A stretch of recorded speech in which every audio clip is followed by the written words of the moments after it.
The Peace Studies Institute of Spokane Community College presents authors Dr. Scott Finney and Professor Angela Davis Wisner in a dialogue, Voices Unmuted. Our fourth episode, Living Latinx, The Journey from Guatemala, an Immigrant's Story. Our guests for today's panel are Zuli Torres and Will Torres. Zuli Torres shares her journey from Guatemala to the United States at the age of 12. Her experiences crossing the border, not once but twice, reveal the plight of so many immigrants seeking a better future. Life in America began as a struggle, but Zuli obtained her high school diploma while caring for children and running a home. One generation later, Zuli's children are college students and successful business entrepreneurs. Will Torres adds to Zuli's journey as her husband and partner. Also from Guatemala, Will left Guatemala at the height of the Guatemalan Civil War with a strong vocation in ministry. Will came to the United States to study to be a priest in the Episcopal Church. Meeting Zuli, they began their lives together. Now living in Southern California, Will continues his love for music, family, and God. Will and Zuli's interpersonal reflections add to our understanding of the plight and the successes of the immigrant. We are honored to have them both with us today. Welcome you all, and would like to thank you all for coming as our special guests, and thank you to our students for attending, and to our viewers that will be watching. The Peace Studies Institute is proud to put on our fourth now. Is this our fourth podcast? And so Voices Unmuted, and we'd like to unmute these two special voices here today. So maybe I'll turn it over to you, Angela. You want to have the first question? I get the first question. And even though it's directed to you, Zuli, jump in anytime, Will. This is just a conversation. Okay. Yeah. Okay? Yeah. Zuli, let's start with your mother's story. Okay. What was the motivating factor for her to come to the United States, and how was her journey crossing? Yeah. Well, my mom came from an abusive husband. He used to be very, mean. He used to beat my mom up and running around with us, trying to escape from him. And it, finally, there was a time that she got really sick. She started getting, that she had to take pills to be calm. Yeah. So it was a struggle for her. Yes, it was. And her husband was abusive. Yes. So what did she do? Even though she didn't know anybody here, a friend of her decided why we don't take off and go to United States, and it was just came blindfolded, because she didn't know nobody here. But still, she came and started, started to work, but her journey was just as an illegal immigrant, here. She passed, since from Guatemala, she crossed the Guatemala border and then came to United States, with problems, trying to make it here. Did she make it? She obviously made it safely over the border. Yes, and it was. We're at Mexico down. And from Tijuana. Tijuana. That it was, and it was, I will say, safer, because it was 47 years ago, 46 years ago. So, it had been, better than what it is now. But then, after she stayed here, she started working and getting, saving money, because her goal, of course, is going to pick us up, I have a younger sister that when she left, my mom, when my mom left, my sister was only 5 years old. 5 years old. And I was the one that took care of my sister, I became In Guatemala, you were yes, taking care of her. Yes, I became as a mother role, cooking, washing clothes, which is not put in a washer and dryer, and we have our clothes washed. We had to be on, do the. Oh, really? They are really hard work. I remember, by 8 years old and 9 years old that I was washing jeans, on the, and stuff like that. And it was kind of tough for a 9-year-old putting all that responsibility. But I was able to. I learned how to cook and stuff like that, because obviously my dad, we stayed with my dad, so it was doing it with my dad, for my dad and my other my other brother, my oldest brother, and then my youngest sister. So it was kind of, something hard, because I was just taking the role of a mother, in that situation. But it was, finally my mom got saved a little bit of money and went and picked us up. But then it was another problem because, of course, my dad was looking for my mom to get her back, Oh. and it was kind of like, so everything was a secret, My mom, like said, for example, in December, she said, I'm planning to go for you guys in February. So she didn't want to put us in school, like, because of we were gonna. I mean, over there is you have to buy every single book, every single, to go to school. It's not like over here that it's easy that you will be getting a lot of aid on the educational. So my dad was questioning why is she going to go to 6th grade, because that's what my grade that I was there. Again, if she's already ready to go to the high school. Well, they said, well, that's, we just wanted to be sure that she's ready, but it was because of the expense that they didn't want to do the expense, Finally, we decided to do it. So when she went and picked us up, we left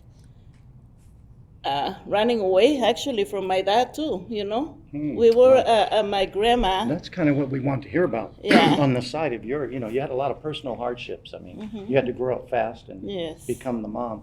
But what about your experience? What motivated you? What was inside of you that drove you to take that risk to come and actually leave your home country and migrate? Yeah. Well, first of all, the love of my mom, I missed my mom. Yeah. So it was kind of like, that's what, I'm excited. I want to go with my mom, And when we got here, my mom had remarried, but we didn't know, So it was a shock for us, too. Tell us about your crossing, because you had mentioned to me it took you 2 times Yeah. to get across. Yeah. Try to put us there.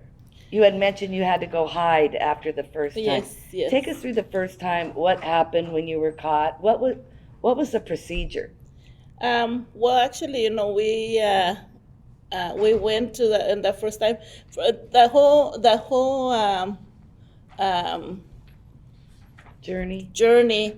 that we had through Mexico, it was kind of hard because my sister, how I say, she was only 9 years old on that time, and it was in February. It was really, really cold in Mexico, so she started getting like ear infection and this and that. So, but we were the same, like coming without knowing what was going to happen. We were in the bus, through all the way through to Tijuana, but we had some friends that said, oh, we will give you papers from Mexico, just in case they stop you guys, that you guys pretend that you guys are Mexican.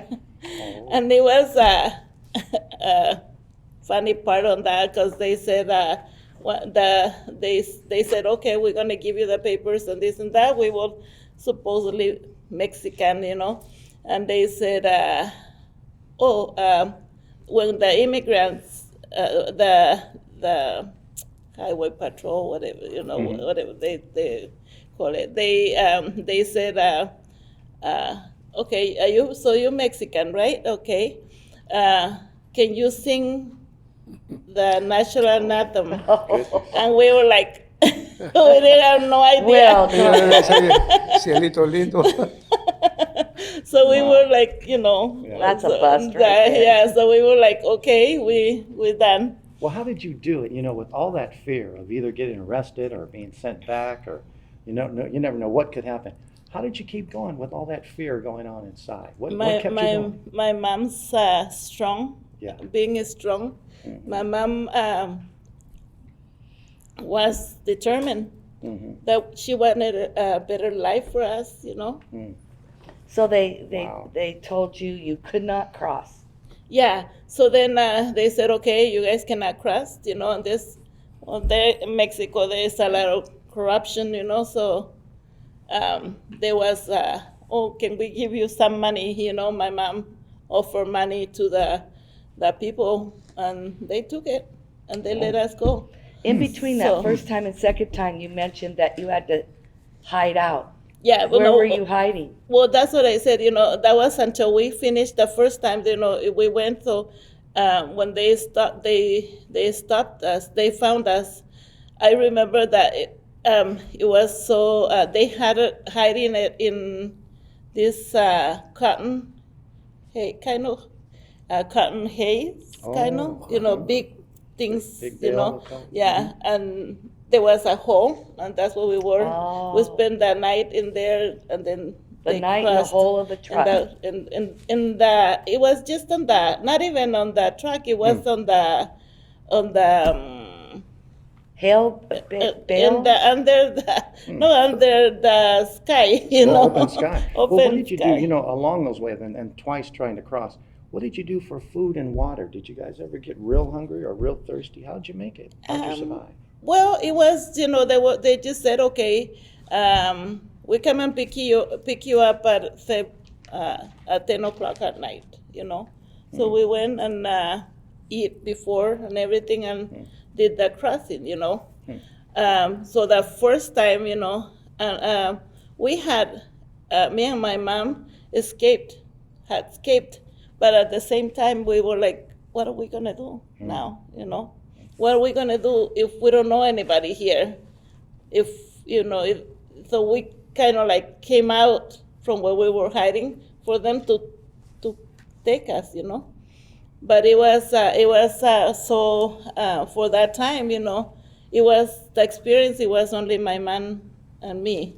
My sister had a little bit of luck, because we have friends that had a daughter that had the same age as my sister, and since my sister was only 9 years old, it was easy for them to pick her up with her papers, and that was the way how she passed. And they passed, like, say for example, like 1 a.m. was all the other 2 siblings of my friend, they were already sleeping, so they all fell asleep, for them to be able to pass, and there was no problem with her. It was a little bit easy because she didn't have to go through what my mom and I did. My mom, of course, as a mother, she was always protecting me, making sure that I will be with her all the time. That's beautiful. Your mother's strength and heart got you through, didn't it? Yes. Well, Will, on your side, the Guatemalan Civil War, lasted from 1960 to 1996, Yes. ravaged the country. And of course, the big debate was over political life and social life and inequalities. And here's a number of leftist groups fighting against a repressive government back and forth. What was it like to be there? And then secondly, what was your experience to motivate you to leave? But what was it like to be there in the middle of civil war in Guatemala? The violence, the political violence was strong, and there are people fighting against other, for ideological things, and it was difficult for people, for civilians, you know, to be in one side or another side, you know. Life continues, you know, but at the time, you know, the violence there was too strong, you know. And we have to survive, you know. We have to work. Sure. But So civil war involves, you can't tell who the enemy is, right? A lot of times you didn't know. I know. Yeah. It's, but it was so sad, you know, that so many people were killed just by mistake, you know. Yeah, that's what I understand. About Yeah, 200,000 people. I have an were killed. experience, you know, this, you know, because I was at church, you know, and I have a meeting, and then they called me and say, hey, something happened in your house, you know. Wow. But I came, you know, and the house was surrounded by guys with guns, you know. I said, they are from from the government or from the party, you know. And they asked me, you know, somebody came in the house. I say no, and they saw a picture of my brother-in-law. This guy, no, this guy is in Chicago. No, you're making a big mistake. But they left, you know. But the next day, and 5 blocks or no, a mile away, you know, they kill a lady who was cooking for somebody for a house, you know. And then they kill her daughter, you know, and they put a fake, how they call propaganda. Oh, yeah. They said this lady was cooking for the guerrillas. Wow. It wasn't true, you know. It is like that happen, you know, and people die.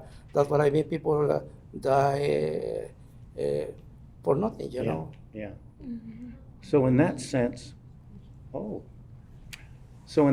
maybe we'll continue on. In that sense, what motivated you primarily to leave, to want to take the risk? We know from Zuli's experience, there's so much unknown, there's so much fear, there's so much likelihood of death. What motivated you in the midst of all that to take another chance yourself, besides trying to survive there, to leave and cross the border? To be honest, you know, I have to give thanks to God, you know, first for the opportunity that He gave me to came here, you know. I was so different, you know, because they gave me the visa to come, you know. I have an invitation to come to work with the Episcopal Church, and then they gave me the visa, and then I spent 2 years in Chicago. But in this case, you know, wasn't for me. It wasn't. I didn't came for. I have a lot of pressure with political issues, you know. No, I just decided to sell my business that I have, a small business, you know, and then I came, and they gave me the opportunity to work with the Episcopal Church, you know. And at the time, that was in '82, and the community, the Hispanic community, was growing.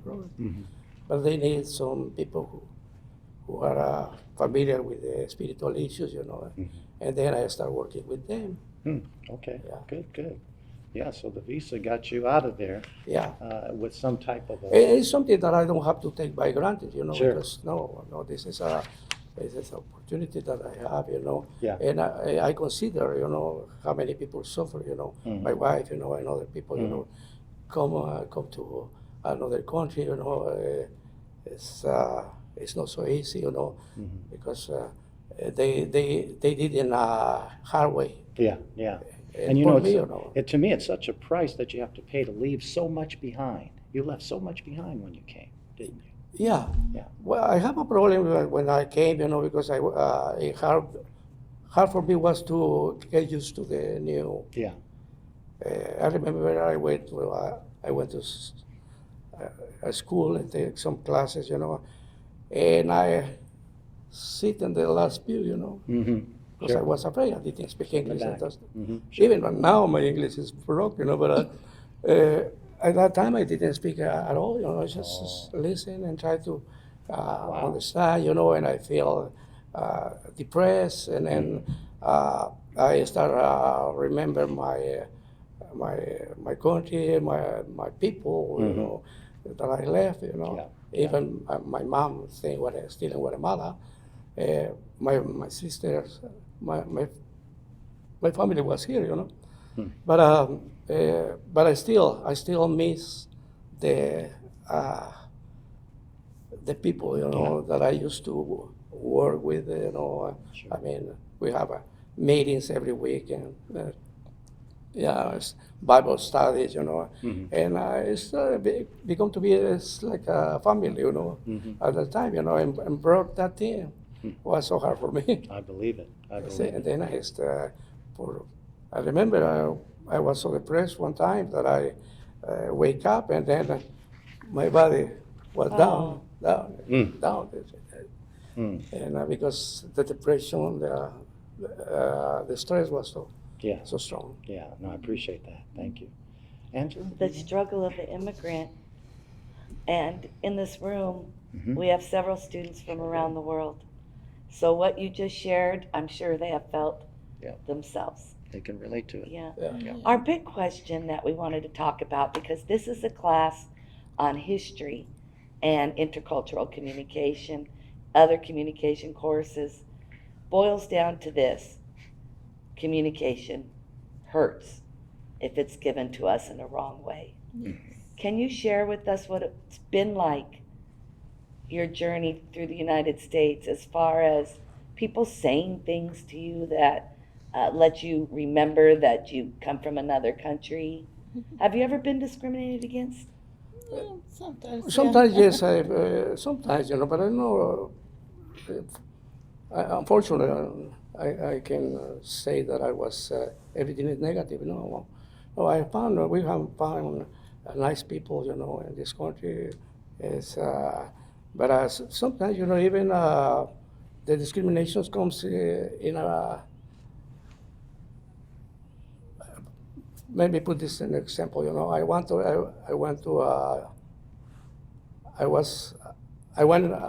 in a church, and then I asked myself, why we are in the basement? Why we are in the basement? So, the big temple is for somebody else, And they say, no, it's the community, the Hispanic community is small, we have to, but we never have the opportunity to be in the big to chapel, use the big church. temple, the big chapel. But at that time, I didn't pay too much attention, But by the years, I realized, well, something is like that, in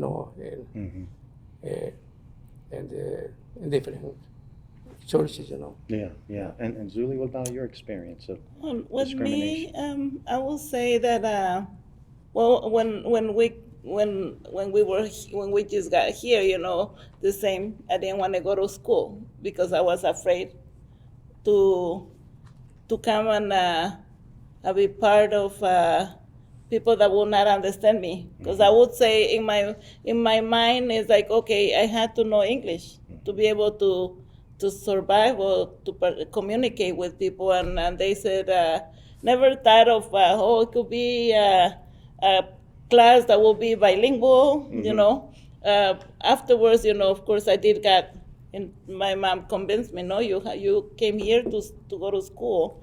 So I started going, but I will say that it was one of the something that blocked us, kind of like stopped me first. And afterwards, of course, I was able to do going to school. But I do remember, like we mentioned it with Will, sometimes, that we say, for example, we go, like say, to the store or whatever, and people start saying, like, they see us Latinos, So they like start talking to us in Spanish, broken Spanish, and I just looked at them. I said, I speak English, you know. But it's just the idea that some people have, you know, like, oh, they're Hispanic, so they don't know English, you know. And that's offensive for you. that- Why? It is offensive because I'm thinking, I will say it's just like first know the facts, you know. If I will say, and I'm not against the people will say, you know, I don't want to, I'm embarrassed of my roots. No, not at all. I want to be sure that I tell that you know, of course, if there's people that is struggling with English, I try to help, you know. Like say, for example, I would tell, oh, she needs help with this and this, you know. But it's that part of when somebody see you, just the first impression, you know, or they're Latinos, they don't know English, or, you know. So that kind of like, you know, I always say, you know, and I always say that, you know, I understand what you say. I get that. Yeah. Do you refer to yourself as Latino, Hispanic? I would say Latino. Yeah. And you know that when you were asking me that question, you know, of the Latinx, Yeah. To us, you know, if we look at it, you know, that's more like a term, an Anglo term, because it's not nothing to do with the Spanish, you know, with the Latino culture. And I had kind of like had an idea that when it says Latinx, you know, to me it was Latino Mexican, you know, something. That's what was my idea, you know. So, you know, and last night I was talking to my husband and I told him, what about this, you know? Do you know what that means? And he goes, no. So we know. I started to read about it, and I find out, you know, what is the reason why they use the Latinx expression, you know, or the way how they consider us, you know. And I think I kind of understand more, but to me that's more like an Anglo form, you know, because Latinos, we Latinos, we are everybody, or everybody that is around. I understand that is because of the gender, is the way, the reason why they put the, you know, that they don't want no discrimination with the gender. And of course, when you say Latino, you refer to a male, Latina to the woman. Yeah. So now I understand the term, but at the same time, it's not part of our roots. I don't think it's part of our roots. You know, Appreciate I that. think Latino. I think Latino is more like anybody from the, you know, Central America, Latin America, you know, but not only. But how I say, you know, I missed my conception of Latinx was something to do with Mexico, you know. And you did not relate to that Yeah. right away. Yeah. Until So I think Guatemala that's is not Mexican. Yeah, so I kind of like say like, and you know, and that's the same, you know, that it's not that we are offended, you know, but when somebody sees you, you know, oh, are you Mexican? No, we're not Mexican. We're from Guatemala, you know. And sometimes maybe because our country is not as popular as other ones, you know. But Mexico, but I mean, everybody thinks that everybody that is Latino is Mexican, you know. Right. And which I say, you know, is not nothing against being Mexican, of course, you know. But you Most have your of my- own cultural Yeah. identity. All my closest friends are Mexican, and you know, so I'm thinking, you know, nothing against being Mexican, you know, but I want my country to be, you know, it's seen like it could be some other people that are from El Salvador, from Honduras, from different other places, you know. Appreciate that. Yeah. That's part of that. Well, in closing, what would you say, how's your family going nowadays? You mentioned the 4 kids. And just in general, how are things going with you all and the family? Bring us up to date. How's things going in general? How I say, You get to brag. Yeah. Yeah, go right ahead. yeah. We are blessed, Yeah. with our kids, first of all. And seeing them, growing and then go to school and then still our work as parents, never ends. See, because every time we feel worried for what for the future, and we encourage them now to keep going to school because in this country they have a lot of opportunities. Yeah. You see, and sometimes they don't take the advice, and somebody else has to do. They have to hear. They have to hear from somebody else, Yeah. And but the parents sometimes they don't have the Yeah. the right answer or advice, But they're growing. We are as a family. We try to be together, and trying to do our best, Great. And we have to work. Now it's different. They are more how to say now they are we don't have to treat them like a baby, no more. Because they're 24 to 20, 34? yeah. Yes. Yeah, all 4. Okay. Yeah.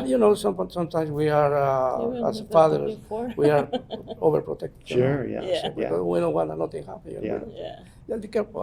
Right. Oh, be careful. But it sounds like you've made quite an adjustment from life in Guatemala to here Yeah. in the United States through the years, haven't Yeah. you?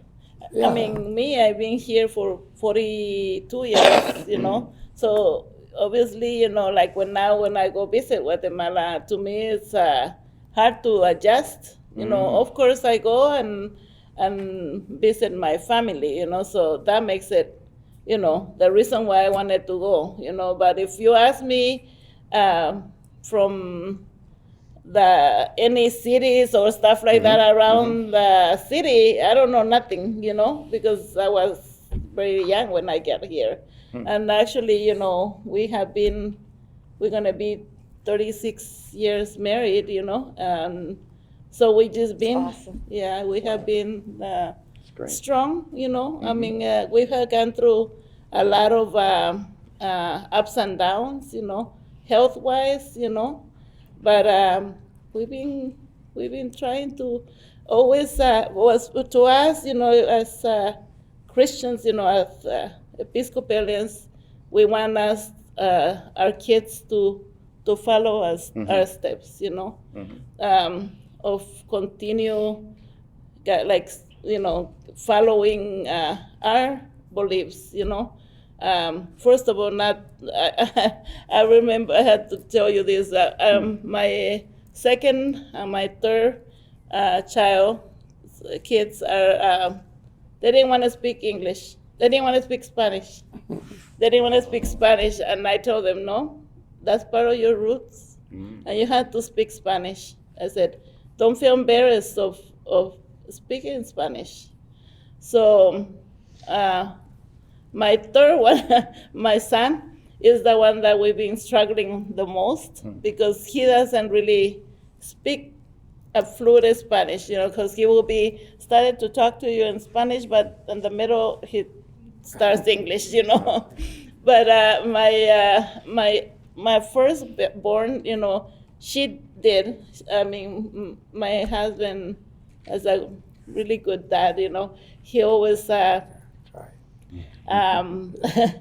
night, he will go read stories to her in Spanish. Wow. And so, they started like, okay, Spanish. So her and my youngest one, they learned how to write, read, and of course speak Spanish more fluent than my two in the middle, But with what I told them is, okay, if you don't speak Spanish, you're going to a bilingual class. and that scares them, you know. They didn't want to be in the bilingual. And I said, no, you have to speak Spanish. You have to learn it. And now, you know, my second daughter, the one that is married, you know, I only have one married daughter. She, the other one's still single, even the 34 one is still single. But she has became thankful, you know, and even my youngest one, but this one she's studying she was got her degree on for disabled kids, and she wants, I want to give back, you know. That's beautiful. What, Wow. One generation later, what a yes, success. That's yes. beautiful. So yeah, it What a really success. became really interesting, you know. But I think, you know, it's part of us parents, you know, to encourage not to leave your roots. Yeah. But I mean, not because you're in the United States mean that you forget where you came from. That's you right. know. That's right. That's beautiful. Yeah. Smart. What was it? What something like that? That's what my daughter posted in her cap. Oh. Never forget where you came from. That's you smart. know? Well, you know, our society, our country is a lot richer because of brothers and sisters like you that bring a culture that blends into what is really American. You know? Right. I mean, what you're bringing, when you talk about your roots, you're really talking about our collective roots. And we are richer now because we inherit what you bring. And so that's a blessing to us all. We want to thank you for that. Yeah. Well, you know, at this point, maybe, We'll finish with a little spotlight, Yeah, a little spotlight on section. a Mexican American, because we're looking at the Latinx umbrella, yeah. and we got a chance to learn a little bit about Guatemalan Americans today. We want to end with Mexican Americans, friends at the border, with Cesar Chavez. And I just wanted to share a few points with you on Cesar Chavez. And yes, we will test you on it, right? He was such a star, and somebody that Scott and I had the opportunity to grow up with. So let me share a little bit about Cesar Chavez. In my neighborhood, they said Cesar Chavez is known as the common man with an uncommon vision. He stood for equality, justice, and dignity for all Americans, and he really did dedicate his life to these principles. Let's take a look at a couple. He was born in Yuma, Arizona in 1927 in a homemade adobe made by his dad. I thought that was an interesting point. After losing that beautiful home, the Chavez family became migrant workers, and they started to learn what it was like to be a migrant worker. And Chavez helped found the National Farm Workers Association because of it. One of the first major actions was the famous grape boycott. He walked 340 miles to the California Capitol to support the grape growers. And as he walked, the crowd got bigger and bigger, and thousands ended up in Sacramento. In the end, the grape growers negotiated a new contract with the union, providing working conditions for migrant workers, which was rare at that time. Chavez embraced a life of poverty. He chose to live in poverty with his family, and he moved to a dusty little farm town in Central Valley in California, and he was awarded the Presidential Medal of Freedom by President Clinton. And Cesar's motto was, "Si se puede," yes, it can be done. He was the Dr. King of the migrant workers and of those of the Spanish background, yeah.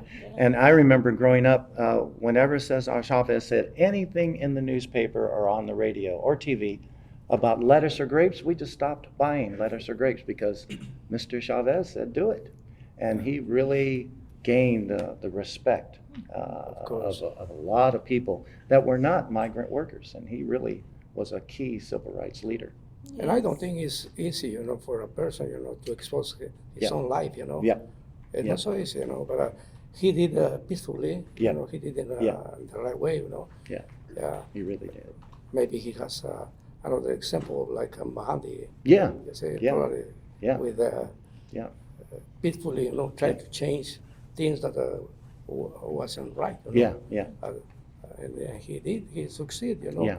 It's an example for every generation. Yeah, really. Wow. And talking about communication, people who could not speak English were exploited until he stepped forward for all of them. Right. Yeah. I have a quote here from Mr. Chavez. To make a great dream come true, the first requirement is a great capacity to dream. And we are thankful you guys were dreamers about coming up here. The second is persistence. Yeah. Dream and persistence. He really said it right, didn't he? Boy, did we Yeah. see persistence Yeah. in this story today. Yeah, yeah. Yeah, and I think it is the word, the phrase "si se puede." It is for everybody. Mhm. I think it is important that people that that have been coming, continue their journey, that continue their beliefs, continue giving themselves the opportunity. Yep. Because I think United States is not only for the few; That's it's right. for everybody. That's right. I think we need to be very not being afraid, because I think that our fears leave you where we are, But if we continue pushing ourselves, and I see it with my girls, My first one, she wanted to go straight to the university. She graduated, and she has been successfully. She decided to nothing to do with her career, what she got. She became a flight attendant, and she knows the world now. She goes to different places, and because of her, we've been able to go and explore a lot of places, like Angela was saying, I'm an adventurous, because she will be telling me, oh, Mom, do you want to go to, say, for example, remember one time she goes, let's go to Paris, But I remember her when she was a young girl. She told me, one day I'm going to be rich, and I'm going to take you to go drink a cup of coffee.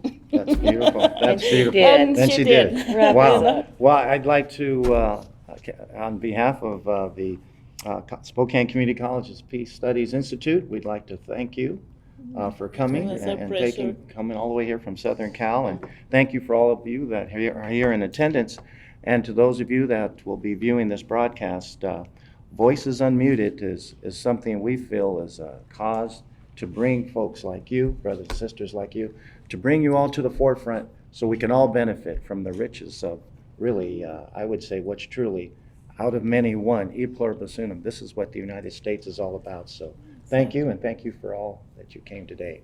Thank you. Thank you for the Okay. opportunity You to bet. share with you guys. Yep.